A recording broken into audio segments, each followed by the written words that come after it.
আচ্ছা বলুন তো, দিল্লি চলো কে ডাক দিয়েছিলেন? নেতাজি সুভাষচন্দ্র বসু স্যার। আচ্ছা, একজন দেশপ্রেমিকের নাম বলুন তো। অনেকেই তো আছে, যেমন মহাত্মা গান্ধী। বাহ, খুব সুন্দর। আচ্ছা বলুন তো, ভারত কবে স্বাধীন হয়?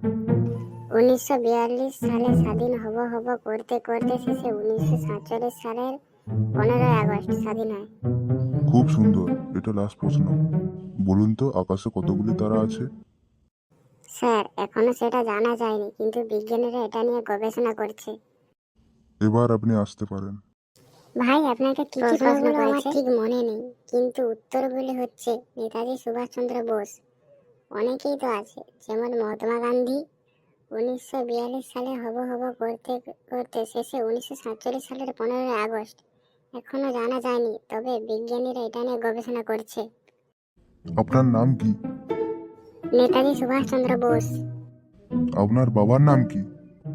অনেকেই তো আছে, যেমন মহাত্মা গান্ধী। আপনার কবে জন্ম হয়েছে? 1942 সালে হব হব করতে করতে শেষে 1947 সালের 15ই আগস্ট। আপনি কি পাগল হয়ে গেছেন? এখনো সেটা জানা যায়নি, কিন্তু বিজ্ঞানীরা তা নিয়ে গবেষণা করছে।